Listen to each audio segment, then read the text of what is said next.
Hey folks, this is Ardwulf. Welcome. We're going to do a quick unboxing video of this game, PQ-17 from GMT. It's a 2009 game.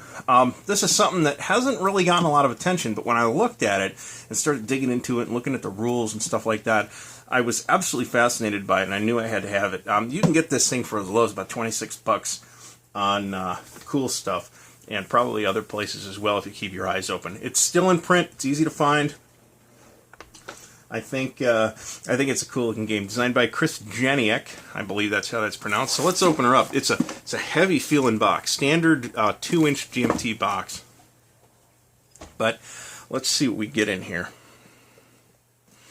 This is a game that has, according to GMT, very low solitaire suitability because a lot of the information here is blind information. So you have a set of blocks on the table that represent fleets or dummies, and your opponent doesn't know what's a real fleet, and if so, what's in it. So I guess we get this deck of cards, which I think is used for action resolution. I have a, looks like mangled GMT packing slip here. B, I guess. I'm not sure what that signature is. We get a bag of dice. Didn't even know we would get those. We also get a bag of blocks. These are the small blocks, quite small blocks in fact. And we get a map, which we'll unfold in a minute. Put that up here. We've got some stickers for the blocks. Really very small. I didn't think I figured they'd be the small GMT blocks. I didn't think they'd be quite this small. And on the other hand, you've got 1, 2, 3, 4 counter sheets. These counters are something else. Here's a half sheet of standard half-inch counters. There's nothing special about these. These are just various markers. These represent the ships, though, and these are 1-inch ship markers on standard GMT white course stuff. We got some more here.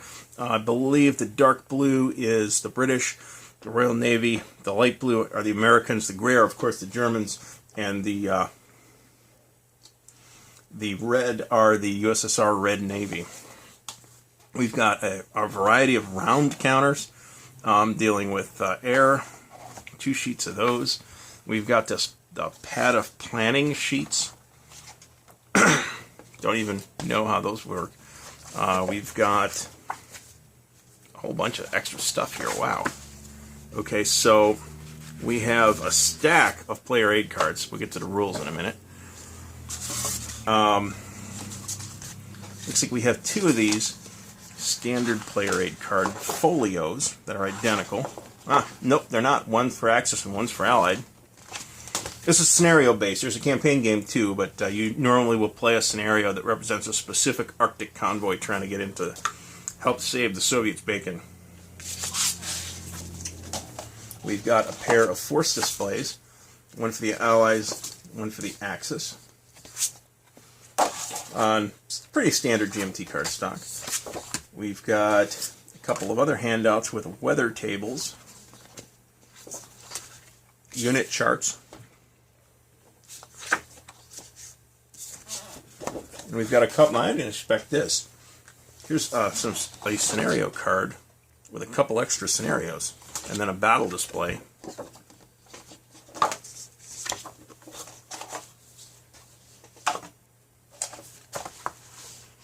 Looking at the books, we got pretty standard matte finish GMT cardstock, probably a little thicker than I've seen on every case. 32 pages for the rule book. There's an index, which is nice. Most of this is, in fact, rules, so not a light game. What does GMT say it is? It says it's a 5. I think it's marginally heavier than that. We have a whole book of scenarios. This is also 32 pages with an expanded sequence of play on the back. The rest of it's scenarios. We may have some designer's notes, which is fantastic. I've actually already read those. Illustrations are nice. I'm super excited about this game. Unfortunately, while I may do a video on how to package it, you probably won't get to see me do a playthrough of it because its solitaire suitability is really pretty low.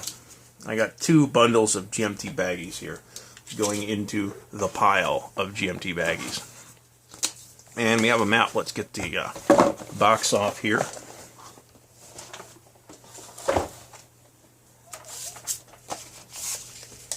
This is on, not the cardstock, but it's on really quite thick paper. Thicker than typical GMT paper maps. And it's a very interesting map. So this represents, and I don't know how much of this you can see on camera here, the North Sea and the Bering Sea.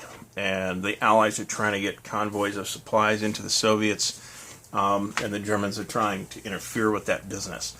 There is an expansion promise that will handle like Invasion of Norway type stuff from 1940. That is not on the P500 yet. Maybe because this maybe wasn't quite as popular as predicted. It's technically the first game in a series. The second one's supposed to be on the Med, but we haven't seen any sign of that yet either. I have seen some playtest photos of the 1940 Norway expansion, and it looks pretty cool too. This game looks super neat. I have a potential opponent lined up, so hopefully I will get to play this face-to-face in the immediate future. In the meantime, I hope that you've enjoyed watching this unboxing video of PQ-17. Please check out the other videos in the channel. I am making a big push to get more board wargaming stuff going, and I hope that you're enjoying that stuff. So thanks for watching, and I'll see you next time.